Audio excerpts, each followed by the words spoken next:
What's going on, everybody? Welcome to another brand new installment of Renegades Reviews, exclusively here as always on the Casa D18 Studios channel. I, of course, am your host, the Renegade JJ Williams, and it's time for our second film in our Chevy Chase double feature here today, this Manic Monday. We are going to be taking a look at Foul Play, starring Goldie Hawn, Chevy Chase, Burgess Meredith, Brian Dennehy, Dudley Moore, Marilyn Sokol, and Billy Barty. What's going on, everybody? Thank you for joining me here once again for another brand new installment of Renegades Reviews. As I said in our introduction, it's the second half of our Chevy Chase double feature here today.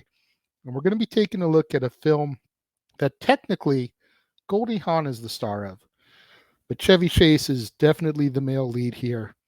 This movie is called Foul Play. And as our movie opens, a Catholic archbishop returns home, walks into a room, and puts on a record. He opens his cupboard and he sees the reflection of a similar looking man staring back at him. He turns around quickly and is killed by a knife thrown into his chest. Meanwhile, while attending a party that overlooks the Golden Gate Bridge, recent San Francisco divorcee and shy librarian Gloria Mundy sees a handsome young man named Tony at the bar, who ruins the moment by stumbling and spilling all of the drinks there. Gloria sits with a friend who begins to encourage her to open up more to new experiences. So while driving home, Gloria picks up an attractive man named Bob Scott, or Scotty, when she encounters him next to his broken down vehicle. She impulsively accepts Scotty's invitation to join him at the movies later on that evening. However, before they part ways, he asks her to take his pack of cigarettes in order to help him try to curb his smoking. Unbeknownst to her, Scotty has hidden a roll of undeveloped film inside of the cigarette pack. That evening, a seriously wounded Scotty meets Gloria in the movie theater and asks her about the film. He bleeds into her popcorn and warns her to beware of the dwarf before he passes away. When his body mysteriously disappears while Gloria seeks help from the theater manager, she is unable to convince anyone of what has transpired. Back at home, she tells her elderly neighbor slash landlord, Mr. Hennessy, about the events. At the end of the next day, Gloria is attacked in her library by an albino named Whitey Jackson, who tries to use ether on her. She runs off and hides in a singles bar, where she asks a stranger named Stanley Tibbets to take her home. But Stanley, who is an aspiring British womanizer, assumes that she is picking him up in order to have sex. So he mixes her a cocktail laced with Spanish fly and puts on the Bee Gees. Shocked by his misunderstanding, Gloria flees and returns to her apartment, where she is attacked by a man with a scar who demands the cigarette pack that Scotty had given her. When he attempts to strangle her with a scarf, Gloria stabs him in the stomach with a pair of knitting needles and calls the police for help. When the attacker tries to stop her, he is killed by a knife that is thrown by Whitey through the kitchen window, and Gloria faints in shock. When she awakens, all traces of what has happened have disappeared, and she is unable to convince two San Francisco police officers, Lieutenant Tony Carlson and his partner, Inspector Ferguson, or Fergie, or even her landlord, Mr. Hennessy, that she was attacked. Gloria is then abducted by Turk Farnham, the chauffeur of a limousine in which she had earlier seen Whitey riding in, but she manages to subdue him with mace and brass knuckles that were given to her by her friend and fellow librarian employee, Stella.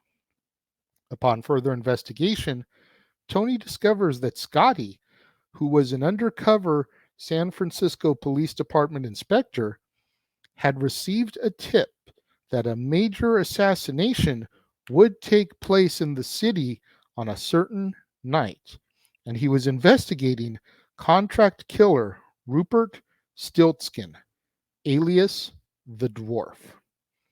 Now assigned to protect Gloria from her would-be killers, Tony takes her to his houseboat where the two fall in love. When Tony and Fergie discover that the limousine is registered to the Archdiocese of San Francisco, they visit the office of the Archbishop Thorncrest, unaware that the person they are interviewing is actually the Archbishop's twin brother, Charlie, who is actually involved in a plot to assassinate Pope Pius XIII during his upcoming visit to San Francisco and has murdered his twin brother in order to impersonate him. The following day, Rupert kidnaps Fergie and uses him to lure Gloria into a trap. She manages to hide in a massage parlor where she once again encounters Stanley, but Whitey and Stiltskin find and abduct her.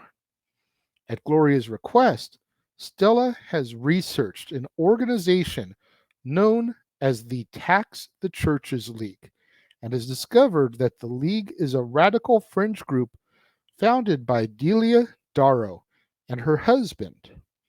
Now, for the Darrows, organized religion is a corrupt, greedy sham involving powerful billion-dollar corporations. Stella gives the results of her findings to Tony, who returns to the Archbishop's residence with Mr. Hennessy. Sneaking into the wine cellar, Tony discovers the imprisoned Fergie, who informs him that the Darrows hired Stiltskin to assassinate the Pope during a performance of the Mikado at the San Francisco Opera House that evening. Tony is then attacked by Rupert and kills him in self-defense by toppling shelves of wine upon him, but the fake Archbishop's assistant, Gerda Coswell, who is really Delia Darrow, holds him and Gloria at gunpoint. Darrow then details her contingency plan to eliminate the Pope. If the Pope is not dead at the end of Act 1, Whitey Jackson will open fire from one of the auditorium's two organ bays. Whitey will also open fire should the Pope unexpectedly leave his seat, or if the police arrive in the auditorium. Mr. Hennessy knocks out Charlie and defeats Delia in a duel of martial arts, after which Tony and Gloria drive to the opera house, having some unusual problems along the way. After making it backstage, Gloria is grabbed by Jackson, who kills one of several security guards who have joined the pursuit. An enraged Gloria attempts to attack Jackson, who simply shoves her to the floor. This gives Tony the room that he needs to shoot the albino, thus thwarting the plan to kill the Pope. When the albino falls from the rafters, he gets tangled in the ropes and activates a lever that lowers a stage-length display of the ship, the HMS Pinafore, which is completely unrelated to the classical production that is being performed. As the performance ends, Gloria and Tony are revealed on stage along with the now dead bodies of Jackson and the guard, but the Pope, who seems not to have noticed anything unusual, leads the audience in applause for the cast, the orchestra, and the conductor, Stanley Tibbetts, as our movie comes to its close. This was another good secret agent spy movie. We've had a lot of those here lately. Jumpin' Jack Flash, Heart of Stone, and now this one, Foul Play. All of them with women as leads. Whoopi Goldberg, Gal Gadot, and now Goldie Hawn. And all of them were rousing successes for the most part for me. You know, the weakest one I think was Gal Gadot's Heart of Stone, but like I said, that's mainly a timing issue. This one I feel had just enough serious spy drama type of stuff going on and balanced it perfectly with the comedy to where you really didn't even notice that this movie was 2 hours. It was that good. Chevy Chase again playing the mild mannered, bumbling guy here. You know, he was Tony. He was the lieutenant assigned to Gloria. Him and Gloria ended up falling in love. Goldie Hawn in this. Oh my God. Like I've gotten to see Goldie Hawn more so in later years as opposed to early years. She was a freaking smoke show in this movie. She was so gorgeous. I'm just sitting here, I'm watching her, I'm like, man, not that she's not hot today, but wow, what a difference 40 years makes. 45 years. Crazy to me. Because I want to say that this was like 1978. So I was 2 when this movie came out. So yeah, 44, 45 years ago, based on month of release. Jesus Christ. She was gorgeous then. I was just entranced in her and watching her and everything she did on the screen. Then you start to add in the other people. Marilyn Sokol is a name that I didn't recognize at first, but then I looked into who she was, and she's the voice of Ma Otter from Emmett Otter's Jug Band Christmas, which I just adore. No idea. So good. Brian Dennehy, so good. Just a great cast, a great film, a great spy movie where you got the wrong people involved at the wrong time and antics ensue, but it's so entertaining to watch. I thoroughly enjoyed Foul Play. When it comes to my rating for this one, I'm going to give this 4 out of 5 stars as well. Much like I did Modern Problems, both of these Chevy Chase movies are going to find a way into my permanent library once I can find them on physical media. If I can find them on physical media, it may be hard because Foul Play, I couldn't find on any streaming sites. I legitimately found this on YouTube in its entirety to watch it. So it may be a hard one to come across on DVD or Blu ray. It's not on Max, it's not on Peacock, it's not on Vudu, Tubi. It's not on any of that stuff. It's not on Netflix. I had to find it on YouTube. So, like I said, Foul Play may be a hard one for me to come across, but I am willing to do my work and try to find it. 4 out of 5 stars, though, for this one. What did you guys think of it? Let me know. If you're watching the premiere, leave your thoughts and comments over here. If you're watching on demand later in the day, leave your thoughts and comments down here. Let's have that conversation, that discussion, that debate, that interaction that I'm always asking you guys for in the comments below. And make sure you guys tune in tomorrow, right here to the Casa D18 Studios channel, as we once again open up the doors for Stat Boy Sports Bar, featuring Dory Lou. The food is hot, the beer is ice cold, and the seats are warm. So pull yourself up a bar stool and engage yourself with our barkeeps about professional sports, Statboy Mike and Dory Lou. And as a little note, pay no attention to the times listed there. This week's episode is going to be 1 hour earlier. So it'll be at 3 p.m. Pacific, 6 p.m. Eastern. Why is that, you may ask?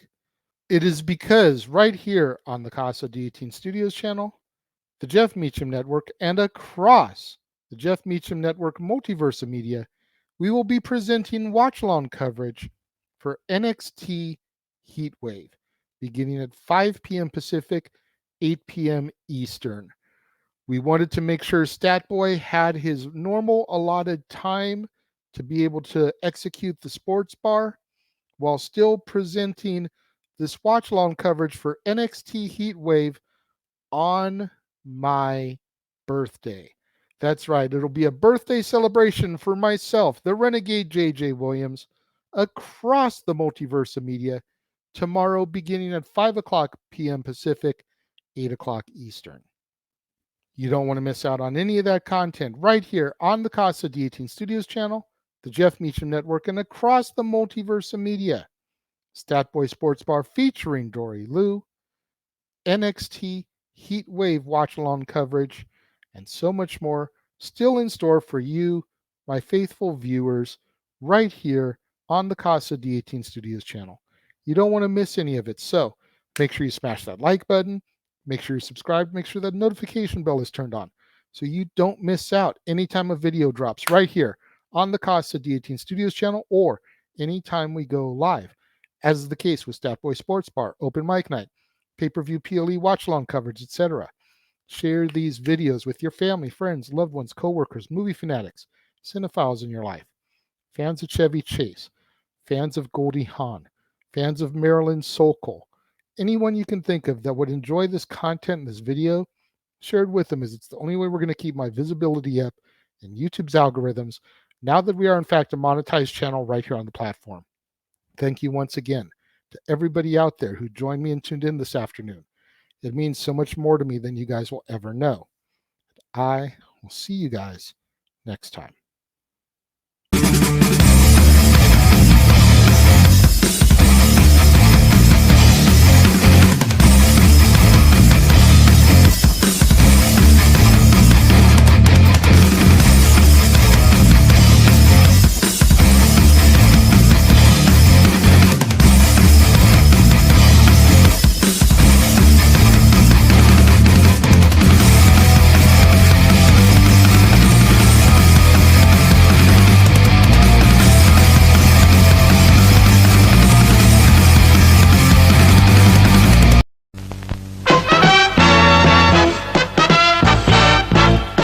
And now, preview time. So let's take a look at what's coming your way.